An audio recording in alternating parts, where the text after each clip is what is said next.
네, 시장의 예상대로 최근 1%대로 떨어진 소비자 물가 상승률, 여기에 또 내수 침체 등을 고려해 0.25%포인트의 금리 인하가 나왔습니다. 취재 기자와 함께 어떤 배경에 깔려 있었는지 이미 저희가 확인을 좀 하고 돌아왔는데요. 이제부터는 이게 시장에 어떤 영향으로 작용될지를 투자 전략으로 이어가 봐야겠죠.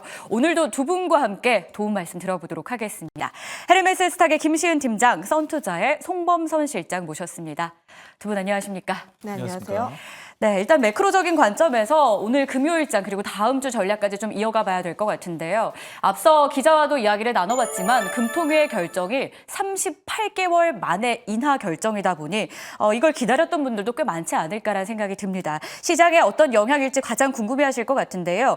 자, 일단 물가와 경기 성장 측면에서 피번 여건이 무르익었다라는 베이스는 깔려 있습니다만 나머지 전제 조건인 집값이나 가계대출을 생각한다면 하느니 추가적으로 또 인하를 해줄 수 있을지, 미국은 일단 추가적인 인하가 굉장히 많이 열려있지 않습니까? 한국은행도 함께 이 길을 걸어가 줄 수 있을지, 증시에 훈풍이 불어줄 수 있을지 이에 대한 의견부터 여쭐게요. 김시은 팀장님 도와주시죠. 일단 결론적으로 이야기를 하면 올해는 25bp가 좀 더 유력하다. 이렇게 전문가들의 의견이 모아지고 있는 상황이라고 보시면 좋을 것 같아요. 첫 번째 이유가 미국은 굉장히 많이 올렸습니다. 그거에 반해서 한국 같은 경우에는 아직까지 그만큼 올리지 않았기 때문에 좀 올해 같은 경우 25bp 인하가 조금 더 유력하다라고 보시면 좋을 것 같고, 두 번째 같은 요소가 결국 지금 10월에 금리 인하를 하는 것 역시도 의견이 굉장히 많이 분분했어요. 굉장히 다양한 요소들이 있는데 앞서 이야기를 했던 것처럼 부동산 가격이라고 보시면 좋을 것 같아요. 부동산 가격이 지난 9월 때쯤부터 거래량이 약간 줄고 약간 단기적으로 피크를 쳤다라는 이야기가 나오는데, 제가 공교롭게 또 지난주에 부동산 들려봤습니다. 네. 부동산 들려봐서 요즘 뭐 단기적으로 피크 쳤나요? 이렇게 이야기를 하니까 또 잘 나오는 지역들은 잘 나간다고 하더라고요. 그리고 추석 연휴라는 그런 기간들이 좀 껴있다 보니까 지금 단기적으로 확인을 해야 하는 요소들은 굉장히 다양하다라고 보시면 좋을 것 같아서 앞으로 피봇에 대한 기대감은 저는 그렇게까지 크지 않다라고 보시면 좋을 것 같고, 지금 그거에 따라서 대응 전략도 좀 보시면 좋을 것 같은데, 다만 우리나라 시장에서만 본다면 금리를 인하하게 되면서 시장 같은 경우에는 단기적으로 긍정적인 흐름들로 이어가지 않을까, 이렇게 이야기 드려보도록 하겠습니다. 이것과 연결선상에서 원달러 환율의 변화, 이에 따른 외국인의 수급 변화도 잘 지켜봐야 한다는 분석이 많았습니다. 자, 금리를 내리면 원달러 환율은 추가적으로 상승시키는 요인이 될 것이다라는 분석이 일단은 있었는데요. 송 실장님, 이와 관련한 전망은 좀 어떻습니까? 뭐 일단은 금리에서 금리를 인하했고, 금리를 인하하면은 달러의 이 가치가 네. 좀 약세가 됩니다. 왜냐하면은 원래 우리가 이제 엔캐리 트레이드라는 말이 있잖아요. 그래서 금리를 다른 일본 엔화를 빌려서 미국에 투자를 하는 이런 건데, 근데 이제 미국의 금리 인하가 되면은 더 이상 미국의 매력도가 떨어지죠. 그러니까 돈을 빼게 되면서 달러가 약세가 되고, 그리고 원달러 환율 같은 경우도 좀 떨어지게 되는 이런 상황이 되는데, 지금 우리나라와 좀 비교를 해보자면은 우리나라 역시 금리를 낮춰버리면은 둘 다 낮춰지니까 크게 변화가 없다는 거죠. 크게 차이가 없어지는 겁니다. 그래서 원달러 환율 같은 경우는 기존의 선상을 뭐 크게 변동 없이 유지할 가능성이 굉장히 높아지고요. 다만 이런 건 있습니다. 미국 기준금리 같은 경우는 5%대잖아요. 근데 우리나라는 지금 3.25%대죠. 그렇기 때문에 5에서 떨어지는 것과 3에서 떨어지는 건 차이가 있습니다. 자, 그래서 이 미국 같은 경우 최근에 이제 B컷으로 해서 0.5가 떨어졌죠. 근데 우리나라 같은 경우는 오늘 0.25가 금리 인하를 했기 때문에 이런 점에 따라서 미국의 속도가 더 가파를 것이다 라고 가정을 했을 때 미국의 금리 인하 폭이 더 크다는 걸로 우리나라보다 앞으로 예상을 해볼 수 있겠죠. 자, 그렇다고 한다면 원달러 환율 같은 경우도 점점 이렇게 낮아지는, 지금 1350원 선, 1348원 선이잖아요. 제가 봤을 때는 1300원 아래로 좀 내려오지 않을까, 이렇게 예상하고 있습니다. 좋습니다. 한편 미국의 소비자 물가도 발표가 됐습니다. 미국장은 일단은 하락세를 좀 보이는 모습도 있었는데요. 전년 대비 2.4% 상승하면서 참년 7개월 만에 가장 낮은 수준을 기록했습니다. 하지만 예상치를 조금 상회해서 이걸 시장에 어떻게 해석을 하는지도 굉장히 중요할 것 같은데, 김시은 팀장님, CPI 좀 어떻게 보셨습니까? 일단 뭐 확인해야 하는 요소들이 점점 늘어나고 있구나 이렇게 판단을 하고 있습니다. 그동안 우리가 CPI를 보게 되었을 때 크게 문제가 없을 것이다라고 생각했던 이유가 주거비 같은 경우에 좀 떨어지는 부분들이 있고 에너지 가격 같은 경우에도 좀 떨어지는 부분들이 있었는데 갑자기 먹는 거에서 튀어 올랐어요. 특히 지금 식료품 지수가 8월에는 0.1%를 상승했는데 9월에는 0.4% 정도 증가를 했습니다. 그만큼 현재 먹을 거에 대한 불안감이 조금씩 나오고 있다고 보시면 좋을 것 같고 거기다가 더해서 제가 최근 들어서 곡물 선물 지수를 좀 자세하게 보는데 그 이유가 추워지면 추워질수록 라니냐에 대한 이야기가 나올 수밖에 없고 그거에 따라서 지난 2020년, 2021년 곡물 가격이 크게 올랐던 이유가 라니냐로 인한 곡물 가격의 상승들 그리고 러시아 우크라이나의 전쟁으로 인한 공급망에 대한 불안감이 확대가 되면서 곡물 가격이 크게 올랐던 것인데 지금 이제 막 이상기후가 들어가기 시작한 초입 구간이라는 거예요. 지금 곡물 가격 같은 경우에는 바닥권을 딛고 다시 한번 올라갈 수 있는 상황이다 보니까 현재 이런 식료품 지수가 올라갔다는 거에 대해서 좀 이제 불편한 요소들이 많아졌다라고 보시면 좋을 것 같아서 지금 그렇게까지 일단 예상치를 상회하긴 했는데 조금 더 확인해야 하는 요소들이 점점 더 많아졌다라고 보시면 좋을 것 같고 거기다가 에너지 같은 경우에도 이번에는 하락을 했습니다. 그런데 이번에는 하락을 했는데 과연 다음 달 같은 경우에도 하락을 할까? 그 이유가 지정학적 리스크, 중동에서 이미 60에서 70대로 올라왔죠. 거기다 허리케인 쪽에 대한 영향 등으로 인해서 다음 달 에너지 지수 같은 경우에도 과연 잘 나와줄 수 있을 것인가에 대한 의문점이 있어서 앞으로 CPI라든지 혹은 물가지표를 보게 되었을 때 확인을 해야 하는 변수 포인트들이 굉장히 다양하고 그거에 따라서 사람들의 시선이 다 다를 수밖에 없어요. 봐야 하는 지표들이 워낙 많다 보니까 사람들의 생각이라는 게 다 다르다 보니 지금 앞으로 불확실한 요소들은 조금씩 더 많아진다라고 보시면 좋을 것 같아서 이번 CPI를 보게 되었을 때 점점 또 어려워지겠구나 이 생각했습니다. 참고를 좀 해봐야 될 것 같습니다. 그렇다면 저희 다음 주 전략은 좀 어떻게 가져가야 될까요? 일단은 금통위에서 인하 시그널은 나왔고요. 3분기 실적 시즌 분위기가 전체적인 시장의 판도를 좀 바꿔줄 수 있을지 이에 따른 전략도 굉장히 중요해 보입니다. 송 실장님이 한 말씀 도와주시죠.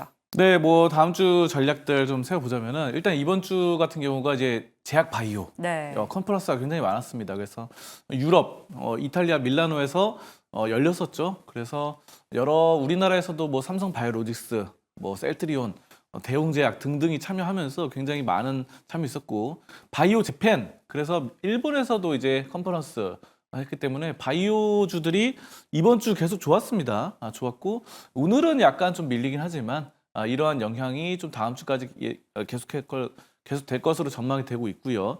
자, 그리고 나중에도 좀 말씀드릴 텐데요. 오늘 로보택시 관련해서 이따가 또 11시쯤에 나오잖아요. 그렇기 때문에 2차 전지와 자율주행차가 오늘도 그렇고 지금 최근에 이번 주 중에 약간 눌린 바가 있어요.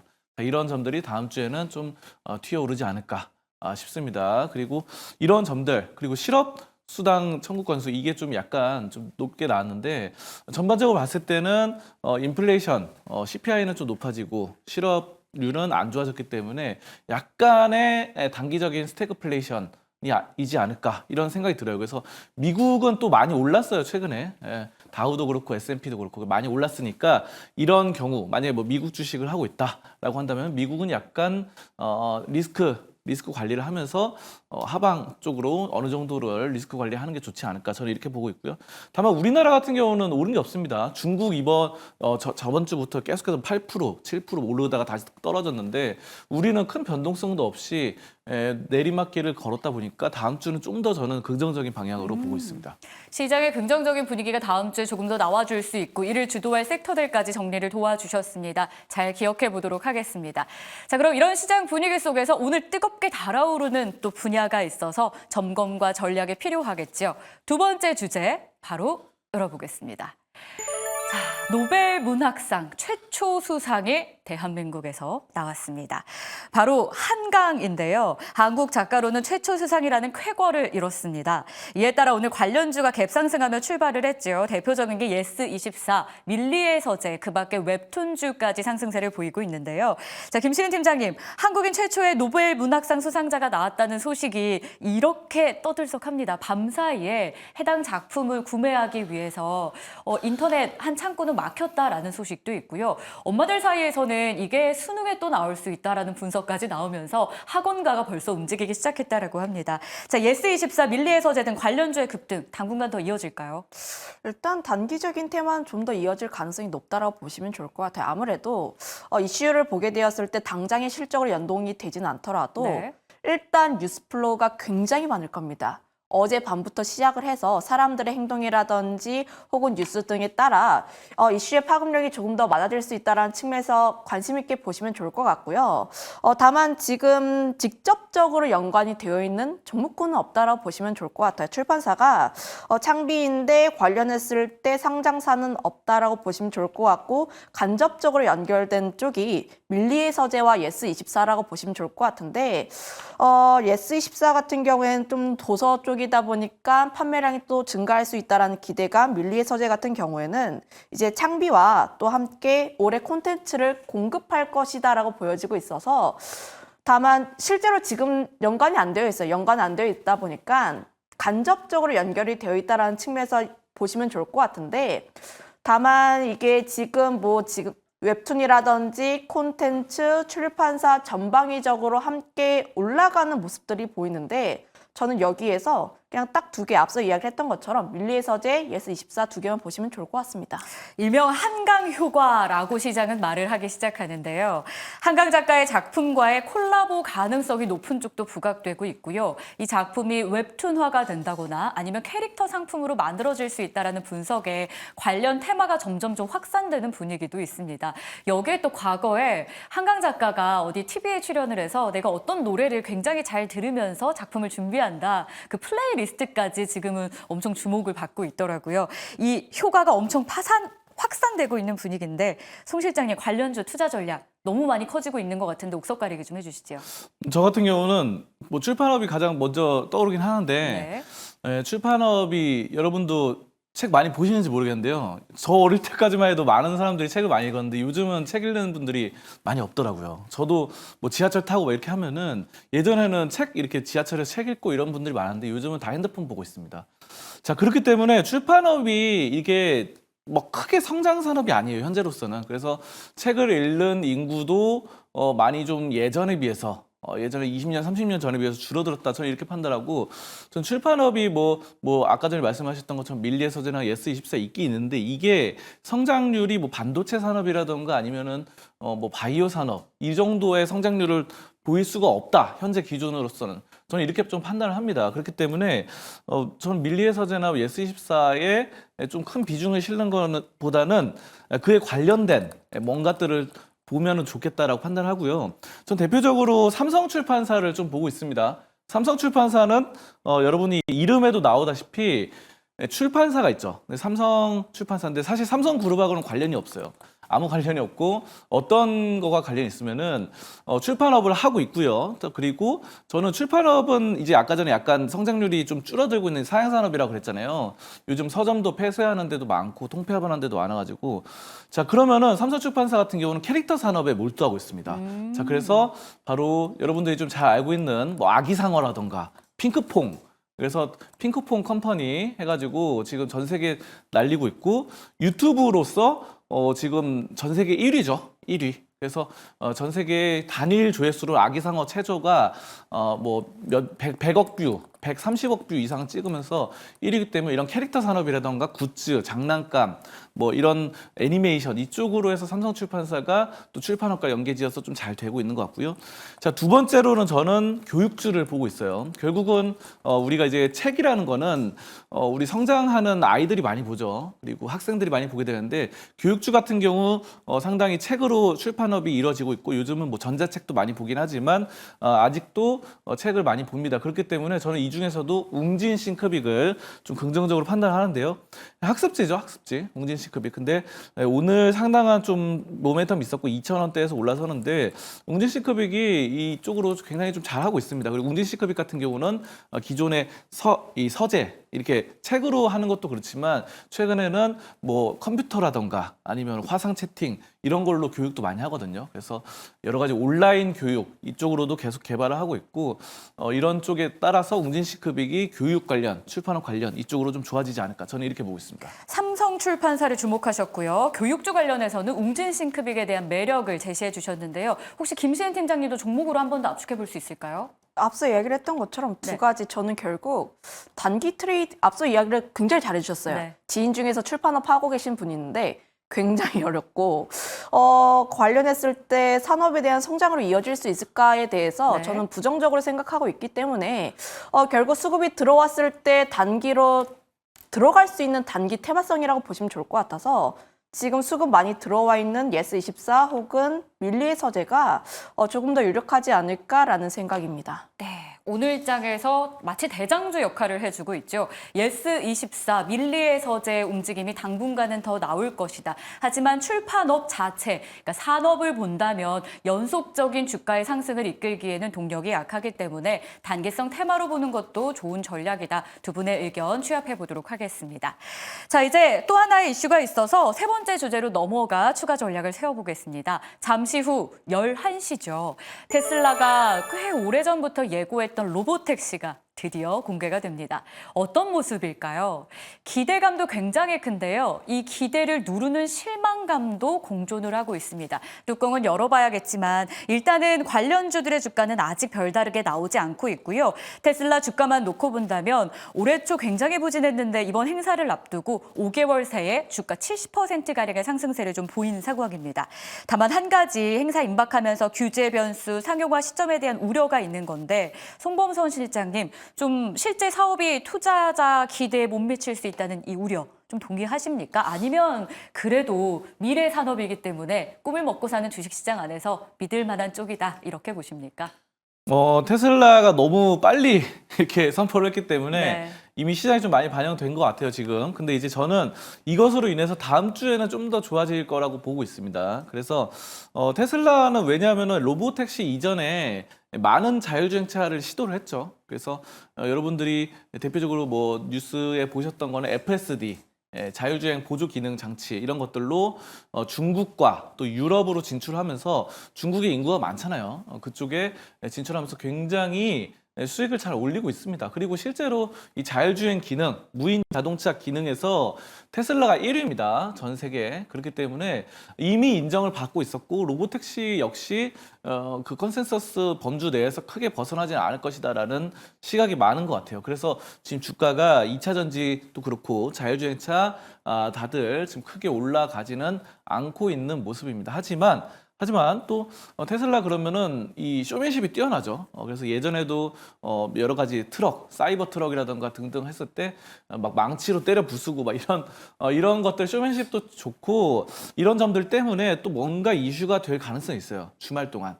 많은 그런 것들 때문에 다음 주에는 자율주행차가 또 혁신적으로 좀 올라가지 않을까. 저는 이렇게 좀 판단을 하고 있고요. 자율주행차 관련주 많습니다. 지금 화면에 보시는 것처럼 굉장히 많은 상황들인데 제가 좀 보는 거는 이제 인포뱅크라는 종목입니다. 인포뱅크가 이제 자율주행 기능 이쪽을 하고 있어요. 그래서 이제 솔루션, 관제 솔루션 이쪽을 하고 있다 보니까 그렇고 지금 많이 눌렸습니다. 오늘 같은 경우는 조금 약간 올라가긴 하는데 네. 크게 변동은 없는 상황입니다. 그렇지만 다음 주 중에는 어느 정도의 좀 상승세가 나오지 않을까 싶은 모습이고요. 이게 이제 9월 5일, 9월 6일 날 한 번의 시세 파동이 있었습니다. 자, 그런 점들 이번 조만간 좀 한번 나오지 않을까 싶습니다. 그래서 인포뱅크는 뭐 은행처럼 보일 수도 있겠지만 은행보다는 자율주행 관련 기능으로 좀 보시면 좋을 것 같고 그 밖에는 이제 2차 전지 결국은 네. 이제 테슬라가 간다는 거는 2차 전지가 좋아질 것이다라는 것을 말할 수 있거든요. 그래서 에코프로가 지금 이제 양극재 대표 기업으로서 최근에 또 약간 주춤하고 있어요. 주춤하고 있기 때문에 이런 점들 시세의 변동성에 따라서 다시 한번 시세를 내줄 가능성이 저는 높아지고 있다. 양극재 시간은 좀 다시 올 것이다. 이렇게 좀 판단하고 있습니다. 에코프로만 찍으신 겁니까? 그룹사 전체도 좋습니까? 전기차 전체적으로 긍정적으로 판단합니다. 네. 배터리 셀사 같은 경우도 뭐 LG화학이라든가 삼성 SDI 등도 좀 좋게 생각하고, 다만 이제 에코프로가 다른 종목들 이 2차 전지 갈 때 좀 상대적으로 못 간 부분들이 있기 때문에 이런 키 맞추기 효과에서 어느 정도 괜찮은 효과가 발휘되지 않을까 이렇게 보고 있습니다. 자율주행 안에서는 인포뱅크에 대한 매력을, 그리고 2차 전지 자체가 점점 좋아질 것이다. 다른 2차 전지보다 못 갔던 에코프로가 키 맞추기 형식으로 상승 여력이 좀 있을 것이다라는 분석입니다. 자, 삼성 SDI의 강세는 어떻게 그럼 해석을 해야 될까요? 테슬라에 대한 기대감일지 아니면 개별 종목 펀더멘털 매력일지 궁금한 상황인데요. 일단 실적 발표는 10월 말인데 오늘 반기 보고서 분석에 따르면 배터리 3사 가운데 가장 높은 수익성을 나타냈다라는 분석입니다. 근데 김시은 팀장님, 최근에 LG엔솔 상승에 비하면 삼성 SDI의 상승 여력은 좀 낮았던 것 같기도 하거든요. 그만큼 상승 여력이 남아있는 겁니까? 이 반기 보고서 어떻게 보셨어요? 저도 그렇게 해석하고 있어요. 결국 키 맞추기에 대한 흐름들, 지금 LG 에너지 솔루션에서 실적이 발표가 되었고 역시나 실적은 안 좋았다. 다만 4분기부터 다시 한번 삼성 SDI 같은 경우에는 실적이 좋아지지 않을까. 특히 삼성 SDI가 한 2022년, 2023년 같은 경우에는 좀 수익성을 방어하느라고 좀 보수적으로 대했다면 캐즘 구간에는 오히려 수익성이 오히려 조금 더 나은 그런 기업이라고 보시면 좋을 것 같아요. 그거에 따라서 전 LG 에너지 솔루션에 대한 강세 흐름들에 이어서 삼성 SDI 역시도 함께 긍정적으로 흘러갈 가능성이 굉장히 높다라고 보시면 좋을 것 같고요. 다만 내가 묵직하게 들고 가고 싶다 하시는 분들 같은 경우에는 셀 기업이 조금 더 나을 것 같은데 다만 최근 시장 같은 경우가 좀 작은 종목군들 위주가 강하게 올라가고 있어요. 엔솔 같은 경우가 어제부터 약간 쉬어간 흐름들이었다면 어제 그제부터는 4680 관련 종목군들, 뭐 TCC 스틸이라든지 혹은 중앙첨단 소재 같은 이런 작은 종목군들에 대한 강세 흐름들이 조금 더 이어지고 있어서 저는 지금 단기적으로 트레이딩으로 접근한다 하시면 지금 수급이 많이 들어와 있는 앞서 이야기를 언급을 한 종목군들 위주로 접근을 하는 게 낫지 않을까라는 생각을 가지고 있고요. 다만 저는 이 시점에서 지금 당장 베팅을 하자는 아닙니다.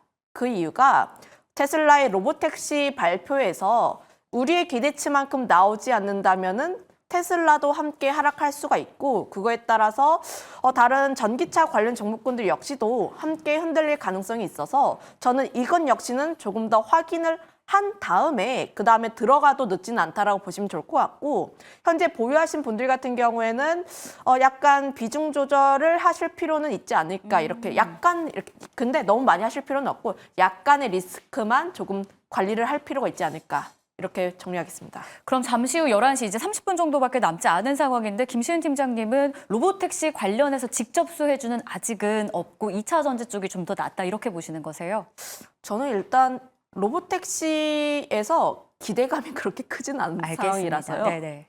그리고 테슬라가 항상 이벤트가 발표하고 그다음에 굉장히 놀랄 만한 내용들을 발표하지 않았으면 좀 주가가 빠지는 경향들이 많았습니다.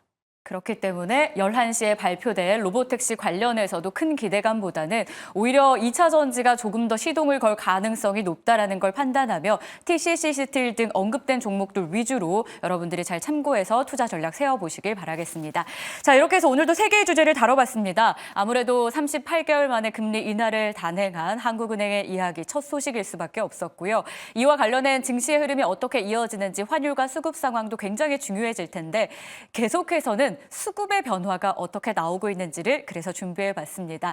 어떤 참견이 이어질지 지금 바로 함께 해보시죠.